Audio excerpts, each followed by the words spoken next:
Na nossa reflexão de hoje, eu quero começar de um ponto histórico que foi importante para o protestantismo no século XIX. Foi o segundo grande revivamento que aconteceu aqui na América do Norte, que foi a redescoberta da volta de Cristo. A gente tem programa sobre isso lá, o Biblecast, lá o primeiro Biblecast fala sobre isso, os primeiros 3 ali falam sobre isso, principalmente sobre esse evento de a descoberta de que Cristo ia voltar e como isso foi revigorante os cristãos que viviam ali no século XIX e como que isso impulsionou a pregação do evangelho e criou um ambiente de missão que fez o evangelho se espalhar por vários lugares do mundo, inclusive chegar ao Brasil, por exemplo. Eu queria analisar um detalhe bem interessante, porque quando a gente estuda e aprende sobre esse tempo, esse período, inclusive a Igreja Adventista tem uma ligação muito grande com isso, da qual eu faço parte, porque ela vem do movimento que pregou a volta de Cristo, que não é um movimento que nasceu da Igreja Adventista, ao contrário, a Igreja Adventista nasceu de dentro desse movimento. Esse era um movimento ecumênico, era um movimento de várias denominações em que se descobriu que Jesus ia voltar e começou a se pregar sobre essa volta de Jesus e houve um movimento que trouxe esse reavivamento e esse movimento foi um movimento que pregava a volta de Cristo. Em algum momento,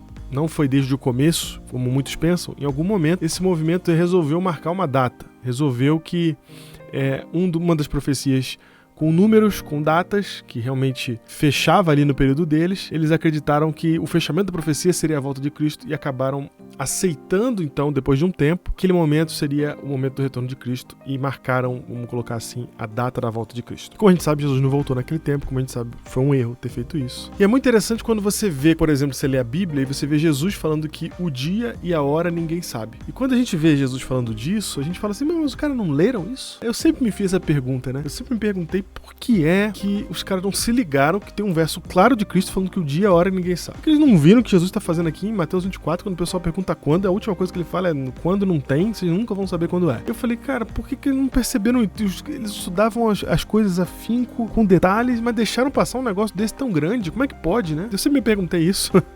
O que fez eles ficarem tapados para esse texto? Se você ouviu os Biblecasts anteriores lá que a gente falou sobre isso, inclusive eu acho que eu menciono. E aí eu descobri recentemente, lendo o livro de alguém que viveu esse momento, lendo O Grande Conflito de Ellen White, ela conta que o problema, olha que interessante, o problema é que quem usava esse texto, eles conheciam o texto. O problema é que quem usava esse texto era quem não acreditava que Jesus ia voltar. Então o que acontece? A gente tem um movimento cristão, de cristãos de várias denominações, se unindo na descoberta de que Cristo ia voltar. E aí eles começam a desejar isso, a viver por isso no nível de vender os bens, de pagar suas dívidas com todo mundo, se preparar de fato, de se desligar do mundo atual, já se preparando para um próximo. Esse foi o nível de comprometimento desse pessoal. Ao mesmo tempo, a gente tem um pessoal que rejeitava isso. Só que esse pessoal que rejeitava isso, rejeitava pelos motivos errados. Rejeitava exatamente porque não tinha um comprometimento com Deus. Eles eram entendidos e vistos como pessoas que estavam comprometidas com as coisas dessa terra. Eles queriam negociar, eles queriam viver de uma maneira muito secularizada. Embora naquela época o secularismo não fosse como é hoje, pessoas estavam começando a flertar com o secularismo. O que acontece é que elas não estavam vivendo como se Jesus fosse voltar e não acreditavam e não queriam acreditar que Jesus ia voltar. E achavam que quem acreditava nisso estava enganado. E como que eles contra-argumentariam a volta de Cristo na Bíblia? Se há vários versos, inclusive do próprio Cristo, dizendo eu vou ouvir como um relâmpago, os anjos falando do jeito que vocês viram ele subir, vocês vão ver ele descer. Há vários textos dizendo que Cristo vai voltar, Paulo falando da promessa, todo mundo sabendo, Jesus falando eu vou preparar um lugar e depois vou voltar e vou levar vocês para... e etc.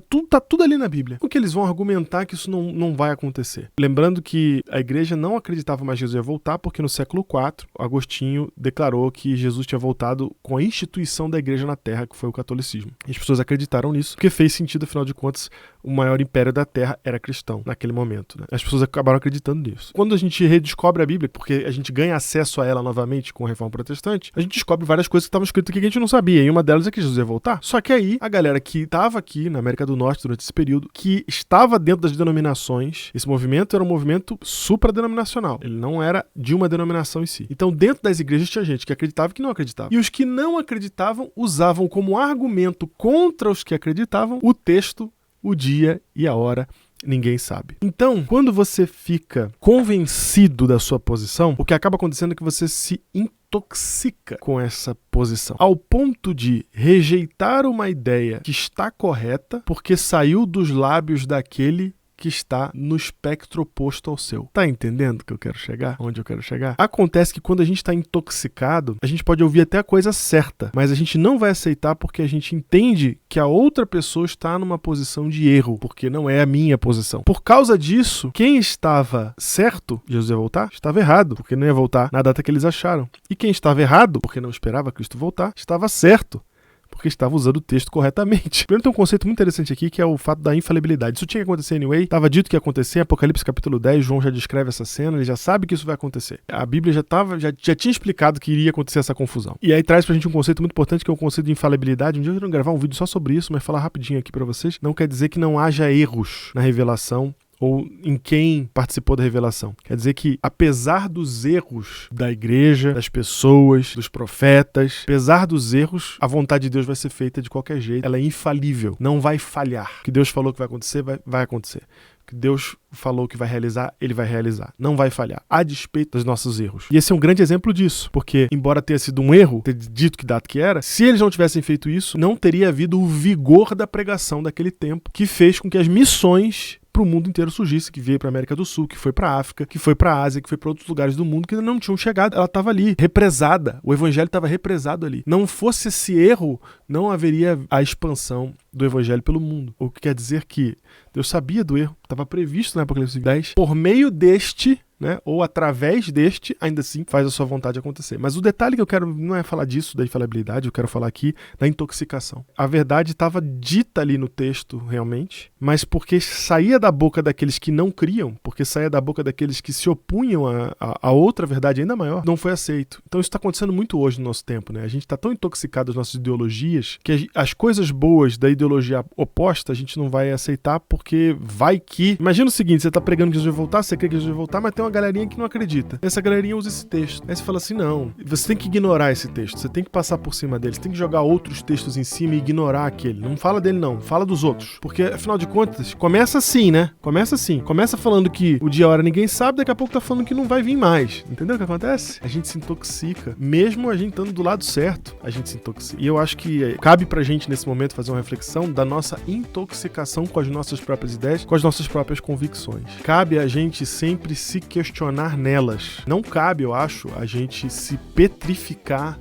nas nossas convicções de maneira tal que a gente não ouça os argumentos do outro, mesmo que esse outro, na minha visão, esteja errado. Sempre vai estar, gente. Não tem como todo mundo estar certo. Esse politicamente correto de que todo mundo pode estar certo, não existe. Paradoxo, uma contradição tremenda. Não tem como todo mundo estar certo. Porque se eu falo A e o outro fala B, ou é A ou é B. Não tem como. Se eu falo pra cima e o outro fala pra baixo, não tem como ser os dois. A gente vai divergir. E um vai estar certo e o outro vai estar errado. Em várias circunstâncias a gente vai oscilar entre esses dois. Vai ter hora que eu vou estar certo, vai ter hora que eu vou estar errado, vai ter hora que eu vou estar certo. Mas se eu me intoxico das minhas próprias ideias, se eu só procuro aqueles que falam aquilo que eu acredito, se eu só penso, só leio, só me informo, só falo daquilo que eu penso, cada vez mais eu tô mais forte nisso. E eu não tô mandando recado aqui para nenhum dos dois espectros ideológicos específicos. Ao contrário, eu estou mandando recado para todos os espectros ideológicos, incluindo até aqueles que não são políticos, como os religiosos. Cabe a gente ter essa mente aberta para o fato, aqui aberta para isso, para o fato de que nós facilmente nos intoxicamos, principalmente quando estamos certos. É mais fácil ainda de se intoxicar, porque é mais difícil ainda de ver uma vírgula oposta. É um momento importante que a gente está vivendo, ruim, mas importante, para a gente repensar isso e para a gente olhar para os erros do passado e entender que a gente precisa ter humildade e deixar Deus guiar mais a gente, né? Para que